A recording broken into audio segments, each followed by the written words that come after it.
Hello， 大家好，我是议员。现在已经11月了，然后今天匹配结果也是出炉了。相信各位在讨论区那边应该也是看到结果了，没错，2377跟1365匹配成功了。那当然的，在这几天的直播，我也是有收到不少的观众就有问我960为什么不要跟2377战斗，主要是因为2377他们 KVK 结束的时间比较早，跟960是完全错开的。而且如果我没有记错的话，这一次是他们第2次报名 KVK 了，也就等于说他可能来不及等到960 KVK 结束才报名 KVK， 甚至到那个时候可能会被官方强制报名啊，也是会跟960错开。不管怎样，我们也是看到今天的匹配结果了，2377跟365终于匹配成功。但是这两个王国会擦出怎样的火花呢？还有他们会跟谁合作？这里我们先看一下数据，这个是 Flash 的网站，我会把这个网站的链接放在评论区，有兴趣的玩家可以直接点入这个链接自己去查看啦。那么因为分线报名的关系，再加上我们现在王国里面的玩家是真的非常少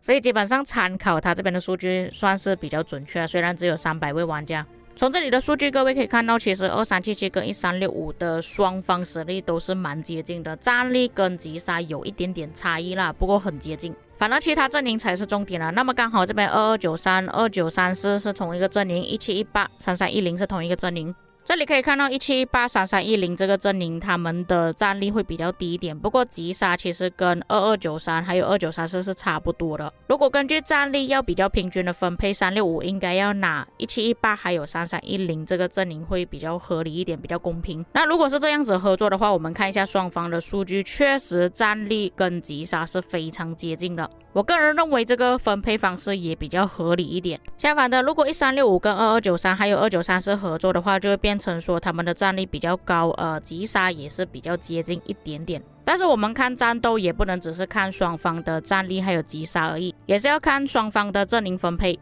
但同时间就出现一个问题了，就是他们这一次报名的地图是不列颠之王。这个地图并不是由系统帮你们分配应该要在哪一个阵营的，而是由自己去选择，当然是要等到签字结束之后，而且也是要看签字的排名，可以让每个阵营自己选择要在哪一个部分。刚好这一次我的王国也是报名这个地图，它一开始是没有分配你是在哪一个阵营的，就是完全看你们阵营在签字的分数有多少才可以选择自己要在哪一个阵营。然后在右手边你们可以自己点开这个地图，然后查看每一个不同的阵营有什么争议。它这个操作应该是在我们签字结束之后，可以在这个界面选择自己想要的阵营，然后进入到 KVK 的地图里面，大概是这样啦，因为我没有玩过，我也不清楚。那就要看这两个先锋王国要怎么选择了。当然，他们也可以选择在隔壁而已，也就等于说，可能2377在这个位置，1365在这个位置，这样就变成说他们要在黄庭的时候才会有比较激烈的战斗。假设说2377跟1365他们这一次想要玩的比较刺激的话，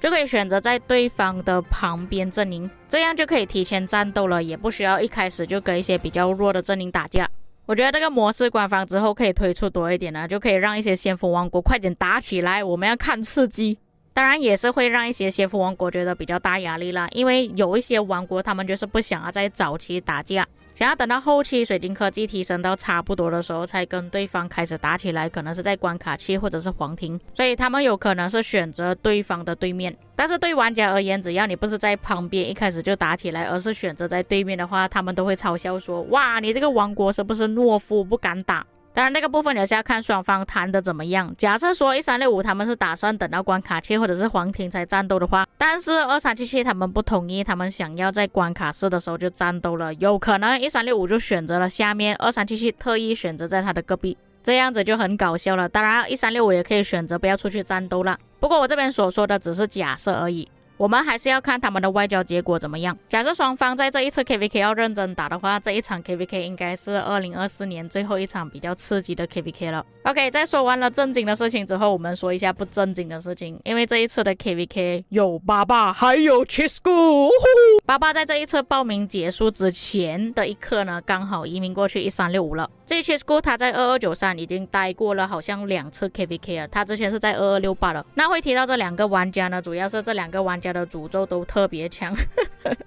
会导致到王国灭亡。当然这两位的诅咒有一点不太一样，像88的诅咒就是去到哪一个王国就会灭亡，不然就是那个王国会解散。那目前还没有解散的王国就包括2489，不知道1365能不能够承受88的诅咒呢？这一期 School 的诅咒就是他去到哪一个王国参加 KVK， 那个王国的 KVK 就不会获得胜利。所以我是真的很好奇这两个玩家待在一个地图里面的话会擦出怎样的火花。因为在之前讨论区就有玩家说过，这两个玩家的诅咒这么强呢，会不会负得正？就是说看这两个玩家合作的话，可能会胜利 KVK。那当然在今天的影片前面我就已经有跟各位讲过了，1365跟2293这个阵营呢，其实他们的战力会偏比较高一点，所以我们就看如果这两个合作的话到底是胜利还是失败。假设没有合作的话，就看哪一个人的诅咒更加厉害。所以比较起这一场 KVK 打得怎么样呢，我更在乎的就是这两位玩家。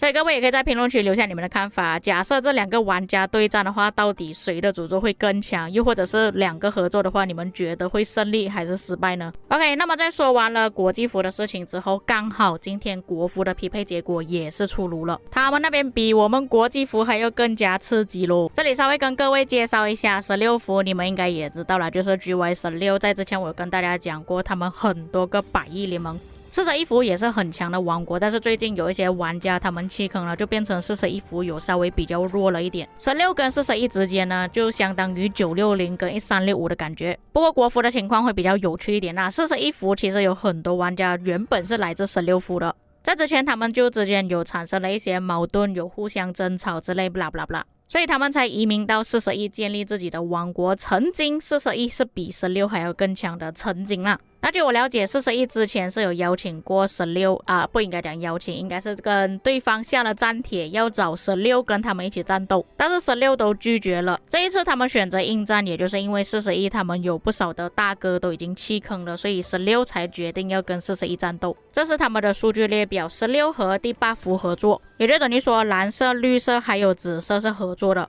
让我觉得比较震惊的是21服他们的战力其实不算特别高，比起16还有41，但是他们的击杀特别高。不过就算他们的击杀比较高一点呢，其实也是比较难弥补41服他们的击杀比较低的问题。所以41服跟21那边呢，他们击杀会稍微少一点点。不过外交结果已经出炉了，既然他们能够接受的话，我们也只能尊重。总之希望这一次国服真的能够战斗起来，因为我看过之前国服有好几次 KVK 呢都是比较无聊一点，只是不知道我的观众想要看国服还是想要看国际服的战斗。当然我也可以选择两边同步进行，但问题就是我自己的王国也在战斗。不管怎样，以上就是这一次的匹配结果了，至于各位在看了之后有什么感想呢？又或者你们认为哪一方会获得胜利，可以在评论区留下你们的看法。以上就是本期内容，我们下个影片再见。